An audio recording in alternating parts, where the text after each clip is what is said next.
Hello friends, मैं आपकी दोस्त पारुल शर्मा, एक रेकी मास्टर हीलर और एक लाइफ कोच हूँ। मैं आपसे आज बात करूँगी कि हम अपने डर को कैसे निकालें अपनी पावर ऑफ वर्ड्स से और अपनी सोच की शक्ति से। यानी हमारे अंदर भगवान ने डिवाइन पावर्स दी हैं और हम इतने साल अपने साथ वो हर पल यूज़ करते हैं। जब भी हम कहीं फंस जाते हैं, जब भी हम कहीं उलझ जाते हैं, किसी फियरफुल वाली सिचुएशन में आते हैं, तो हम सबसे पहले उस हायर सोर्स से कनेक्ट करते हैं कि हे परमात्मा शक्ति देना, हम आगे बढ़े। ठीक है, तो इसी तरह से ये हमारी जो सोच है परमात्मा से जुड़ने की और अपने आप को ओवरकम करने की उस सिचुएशन से, ये हमारी इनर स्ट्रेंथ है। ये हम सबके अंदर है, ये मेंटल पावर हम सबके अंदर है। तो आज मैं बात करती हूँ आपसे उस टॉपिक की जो इस वक्त हम सब एक बहुत बड़े स्केल पे पूरा वर्ल्ड उस पेंडेमिक को झेल रहा है। वो एक अगर हम सोचते हैं कि कोई चीज़ हमारी दुश्मन है तो हम उसकी तरफ एक नेगेटिव वाइब्रेशन भेज रहे हैं। इसीलिए जब हम इस वायरस के बारे में सोचते हैं तो हमें लगता है कि ये हमारे लिए बहुत बड़ा दुश्मन है और ये हमारे दिल में एक अजीब सा डर पैदा कर रहा है। अजीब सी इसका नाम सुनते ही सबके दिल में एक अजीब सा डर आना शुरू हो जाता है कि कहीं मुझे ना हो जाए, कहीं मुझे ना हो जाए। तो ये जो फियर है हमारे अंदर, वो हमारी सारी थॉट्स की पावर को डिप्लीट यानी रिड्यूस करता जा रहा है। हमारे अंदर जितनी शक्ति है, जितनी आत्मिक शक्ति है चीज़ों को सहन करने की या उनसे निकल आने की, वो धीरे धीरे इस डर की वजह से कम हो रही है। लेकिन अब हम करें क्या? हम इसमें से अपने इस डर को कैसे निकालें? सबसे ज़रूरी बात, आप बहुत ज़्यादा मीडिया या इस बारे में बातचीत करना बिल्कुल बंद कर दें। बिल्कुल बंद।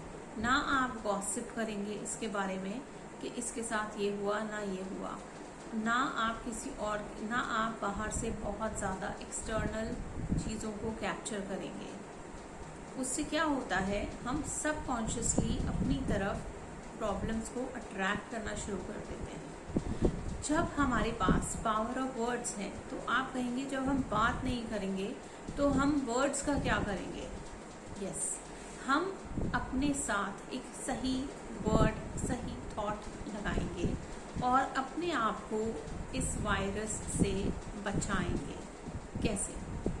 हम अपने साथ जब हमारा कोई इस वक्त, अगर मान लीजिए आपका कोई ऐसा घर में कोई ऐसा है जिसको इस टाइम ये पेंडेमिक या ये वायरस फेस करना पड़ रहा है और वो अच्छी सिचुएशन में नहीं है, लेकिन आपके अंदर एक कांस्टेंट चिंता चल रही है कि पता नहीं ये कैसे ठीक होगा, पता नहीं कितने दिन लगेंगे, पता नहीं इनको कितनी तकलीफ़ होने वाली है या कितनी तकलीफ़ हो रही है, या बहुत सारी चीज़ें आपको अरेंज करनी पड़ रही हैं, तो आप बहुत ज़्यादा टेंशन में चल रहे हैं। प्लीज़ उस स्ट्रेस को उठाकर साइड में रखिए और अपने साथ पावर ऑफ वर्ड्स लगाइए। आपने जो अरेंजमेंट करना था वो आप कीजिए। फिज़िकल हेल्थ को मेंटेन करने के लिए आपको जो भी करना है वो आप ज़रूर कीजिए, लेकिन अपने साथ पावर ऑफ वर्ड्स लगाइए। मैं इनको अपने साथ एकदम सही देखता हूँ। He is healing, she is healing, my family is healing, I am healing, my whole world is healing, my neighbourhood is healing. आप ऐसी वाली वाइब्रेशंस उसमें अपने साथ डालिए। हम जो फिज़िकल रियलिटी देख रहे हैं, हम उसके हिसाब से रिएक्ट कर रहे हैं, लेकिन हमें एक्चुअली में क्या चाहिए? हम अपने साथ किसी को भी खोना नहीं चाहते, तो हम अपने साथ वो थॉट लेकर ही नहीं आएंगे कि कोई बीमार होके हमें छोड़ के चला जाएगा। अपने साथ एक बहुत स्ट्रॉन्ग साइकोलॉजी लगाइए और अपने आप से कहिए मेरा हर पर्सन, मेरे घर का हर मेंबर एकदम सेफ है और वो बिल्कुल ठीक हो जाएंगे। उनको अगर हॉस्पिटल जाना भी पड़ता है, उनको एडमिट होना भी पड़ता है, फिर भी आप थैंकफुल रहिए। क्यों? क्योंकि आपको जगह मिल रही है, आपको ट्रीटमेंट मिल रहा है, हर चीज। तो अपने साथ पावर ऑफ पॉजिटिविटी रखिए कि चाहे आप जैसे भी सिचुएशन सामने आ रहे हैं, आप बोलेंगे कॉन्ट्राडिक्टरी बात हो गई, मैं बोल रहा हूँ ठीक हो जाए और वो हॉस्पिटल जा रहे हैं, कोई बात नहीं, वो अगर जा रहे हैं तो क्योंकि हम चाह रहे हैं वो ठीक हो जाए, तो हमारी रियलिटी को सच करने के लिए ही जा रहे हैं, जो हम चाह रहे हैं वो ही होगा। लेकिन उसके साथ अगर एक पर्सन बीमार है और घर में 5 मेंबर हैं, पांचों के मन में अगर एक ही तरह का वाइब्रेशन चल रहा है कि क्या होगा, तो नेचुरली जो बीमार है उसकी आत्मा की शक्ति और ज़्यादा कम हो जाएगी। उसकी जगह अगर हम पावर ऑफ थॉट्स और पावर ऑफ वर्ड्स लगाते हैं कि आप एकदम ठीक हो जाओगे, आप बिल्कुल ठीक हो जाओगे, तो आप समझ रहे हो ये वर्ड्स की जो शक्ति है ये सामने वाले को कितना एम्पावर करती है। अगर डॉक्टर भी आपको आकर एक बार ये बोल दें कि आप एकदम ठीक हैं, तो आपका मेंटल स्टेट एकदम चेंज हो जाएगा। तो हम किसी की डिपेंडेंसी पर अपने आप को नहीं बदलेंगे, हम अपनी खुद की शक्ति से अपने आप को मोटिवेट करेंगे और अपने पावर ऑफ वर्ड से हम अपनी लाइफ को चेंज करेंगे। अगर आपको कोई भी पेशेंट इस टाइम एडमिट है, सॉरी पेशेंट नहीं, कोई फैमिली मेंबर, कोई फ्रेंड, कोई भी इस टाइम एडमिट है हॉस्पिटल में या आपके घर में क्वारंटीन है, प्लीज़ उनको दुआएं दें, उनको चिंता में मत डालें। आपके मुंह से ना निकले लेकिन आपकी अंतर आत्मा से एक एक शब्द उस आत्मा तक जा रहा है, तो उसको पावरफुल बनाएं, उसको वीक नहीं बनाएं, उसको ब्लेसिंग्स दें। अगर घर में जो भी फैमिली मेंबर आप जिससे भी आपको आपसे हाल भी पूछता है, तो आप उनको बोले बहुत अच्छे हैं, वो हर रोज ठीक हो रहे हैं, वो आत्मा की शक्ति को इंक्रीज करेगा। फिजिकली डॉक्टर्स आपकी हेल्प कर रहे हैं, फैमिली मेंबर्स हेल्प कर रहे हैं, लेकिन मेंटली अपनी फैमिली, फ्रेंड्स, अपने अननोन, अपने आसपास के लोग, हम सबको एक दूसरे के साथ कनेक्ट होने की ज़रूरत है और एक दूसरे को हील करने की ज़रूरत है।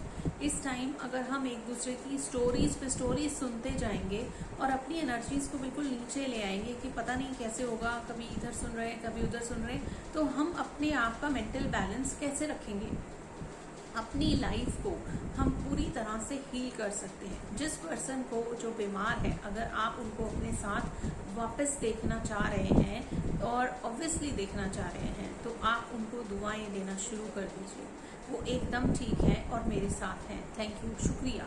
भगवान को आप शुक्रिया पहले ही कह दो, ऐसे जैसे कि नेचर में आपके लिए कुछ ऑलरेडी हो चुका है। आपको बिलीव करना है उसमें कि ये मेरे साथ हैं, अपने गट फीलिंग में लेके आना है। अगर आप डाउट्स में रहेंगे तो आप डाउटफुल सिचुएशंस ही देखेंगे। और जो बीमार है इस वक्त उनकी आत्मा की शक्ति बहुत कम है, उनकी सोल पावर आपकी वाइब्रेशंस, आपकी बातों से बहुत जल्दी अच्छी हो जाएगी। तो अपने सारे आसपास के लोगों को सिर्फ एक ही वाइब्रेशन दीजिए, वो ठीक हो रहे हैं, वो ठीक हो रहे हैं, वो ठीक हो रहे हैं, हर कोई ठीक हो रहा है, मेरे आसपास सब कुछ बहुत अच्छा है, मेरी दुनिया बहुत खूबसूरत है। अपने साथ हर वक्त एक ही बात लेकर आइए और दूसरी कोई थॉट मन में नहीं आने दीजिए। घर में कोई भी बड़े बुजुर्ग हैं जो इस टाइम अपने आप को नहीं संभाल पा रहे, या कोई भी ऐसे हैं जिनके यंग बच्चों में प्रॉब्लम आ गई है और अडल्ट सेफ हैं, बट चिंता में हमारा एक नेचुरल हैबिट बन गया है चिंता। प्लीज़ उसको, चिंता को साइड में रखो, अपने वर्ड्स की पावर, अपनी आत्मा की शक्ति, अपने पास्ट एक्सपीरियंसेस से आपने खुद निकला है ये देख के अपने आप को दोबारा से खड़े करो और अपनी फैमिली को, अपने एनवायरनमेंट को, अपने स्टेट हो, कंट्री को, दुनिया को हम अपने आप से हील कर सकते हैं। छोटा छोटा एफर्ट है, अगर हम सब खुद के लिए करेंगे, अपनी फैमिली के लिए, नेबरहुड से करेंगे, तो वो धीरे धीरे धीरे धीरे वाइब्रेशंस पूरे वर्ल्ड में फैल जाएंगी। तो प्लीज़ अपने आप को हील कीजिए, हीलिंग वाइब्रेशंस दीजिए, अच्छी पॉजिटिव बातें कीजिए। आई am healing, he is healing, she is healing, my family is healing, everybody is happy and healthy, everybody is happy and healthy. Let us take this virus out of our minds. It is going to be out of our life. ये हमारी जिंदगी से चला जाएगा। तो अगर मेरा video आपको पसंद आया है और मेरी बात आपको समझ में आई है, तो प्लीज़ लाइक, शेयर और सब्सक्राइब करें। शेयर ज़रूर करें, क्योंकि ये मेंटल बैलेंस और मेंटल हेल्थ की बात है और ये इस समय हमारी पूरी दुनिया में लोगों को समझने की बहुत बहुत ज़रूरत है।